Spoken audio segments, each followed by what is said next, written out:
कृष्णा। वेद सारथी में आपका स्वागत है। आज 6 अप्रैल 2025 को श्री राम नवमी का पावन महोत्सव है। सभी वैष्णवों को यह महोत्सव अत्यंत प्रिय है, जब एक बाल रूप में पूर्ण पुरुषोत्तम भगवान श्री राम इस धरती पर अवतरित हुए। आज श्री रामचंद्र जी के आविर्भाव महोत्सव के उपलक्ष्य में वेद सारथी आपके समक्ष दैनिक श्री राम कथा प्रस्तुत करने जा रहा है। यह कथा 30 दिन तक चलेगी और 1 मई 2025 को यह पूर्ण होगी। यह कथा श्रीमद् भागवतम के 9वें स्कंद के अध्याय 10 और 11 पर आधारित होगी और प्रतिदिन शाम को 6 बजे इस कथा को हम चैनल पर प्रस्तुत करेंगे। इस कथा की रूपरेखा इस प्रकार से होगी। हमने इस टेबल में प्रतिदिन हम क्या श्लोक लेंगे और किस विषय पर हम चर्चा करेंगे, इसे यहाँ बताया है। तो आज शाम 6 बजे से जो हमारी पहली वीडियो श्री राम कथा पर होगी, इसमें हम 9वें स्कंद के अध्याय 10 के श्लोक 1 और 2 से चर्चा करेंगे और विषय होगा देवताओं द्वारा प्रार्थना किए जाने पर भगवान श्री रामचंद्र जी का महाराज खटवांग के वंश में प्रकट होना।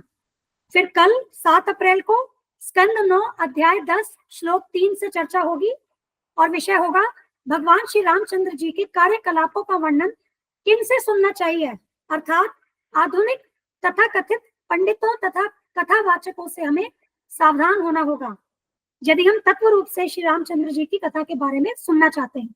फिर 8 अप्रैल को भगवान श्री रामचंद्र जी से प्रार्थना। यहाँ सुखदेव गोस्वामी भगवान श्री रामचंद्र जी के विषय में परीक्षित महाराज को कथा बताने से पहले भगवान से प्रार्थना करते हैं। 9 अप्रैल पिता के आदेश का पालन करने हेतु श्री रामचंद्र जी द्वारा राज्य का त्याग। 10 अप्रैल रावण द्वारा सीता जी का अपहरण तथा श्री रामचंद्र जी द्वारा सीता जी की खोज। 11 अप्रैल सागर पर पुल का निर्माण तथा भगवान श्री रामचंद्र जी की असाधारण अद्भुत शक्ति। 12 अप्रैल वानरों तथा राक्षसों के बीच युद्ध। 13 अप्रैल भगवान श्री रामचंद्र जी द्वारा रावण का वध। 14 अप्रैल राक्षसों की पत्नियों द्वारा विलाप।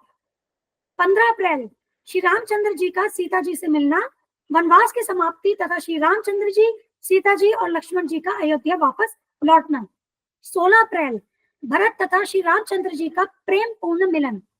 17 अप्रैल श्री रामचंद्र जी का अयोध्या में भव्य स्वागत। 18 अप्रैल श्री रामचंद्र जी का राज्याभिषेक। 19 अप्रैल भगवान श्री रामचंद्र जी का आदर्श शासन। 20 अप्रैल श्री रामचंद्र जी और सीता देवी के आदर्श गुण। अब 20 अप्रैल तक हम अध्याय 10 को हम पूर्ण करेंगे। 21 अप्रैल से हम अध्याय 11 से आगे की चर्चा शुरू करेंगे।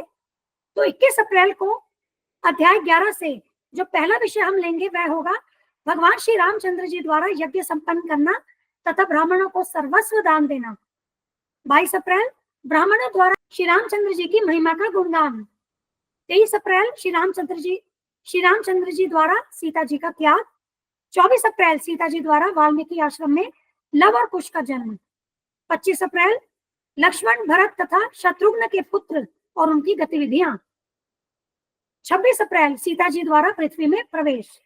27 अप्रैल भगवान श्री रामचंद्र जी द्वारा 13,000 वर्षों का अखंड अग्निहोत्र यज्ञ तथा अपने धाम वैकुंठ वापस लौटना। 28 अप्रैल भगवान श्री रामचंद्र जी की महिमा का गुणगान। 29 अप्रैल श्री रामचंद्र जी का अपने भाइयों के साथ व्यवहार। 30 अप्रैल अयोध्या का ऐश्वर्य और नागरिकों का श्री रामचंद्र जी के प्रति प्रेम। 1 मई श्री रामचंद्र जी के महल का वर्णन तथा उस महल में सीता जी के साथ श्री रामचंद्र जी का निवास। तो इस प्रकार से हम ये दोनों अध्याय श्रीमद् भागवतम से इसे आपके समक्ष क्रमबद्ध तरीके से प्रस्तुत करने का प्रयास करेंगे और यह पूर्ण रूप से श्रील प्रभुपाद जी की शिक्षाओं पर आधारित होगा और प्रतिदिन शाम को 6 बजे हम इसे वेद सारथी चैनल पर प्रस्तुत करेंगे। हम आपसे विनती करते हैं कि आप इस श्री राम कथा की श्रृंखला को प्रतिदिन अवश्य सुने और अपने प्रियजनों से भी इन वीडियोस को शेयर करें और उन्हें भी श्री राम कथा सुनने के लिए प्रेरित करें। धन्यवाद। हम यह चैनल और इस पर दी गई समस्त वीडियोस हमारे गुरु महाराज श्री कृष्ण कृपा मूर्ति श्री श्रीमद अभय चरणारविंद भक्तिवेदांत स्वामी ठाकुर श्रील प्रभुपाद जी को समर्पित करते हैं। श्रील प्रभुपाद की जय। धन्यवाद। हरे कृष्णा।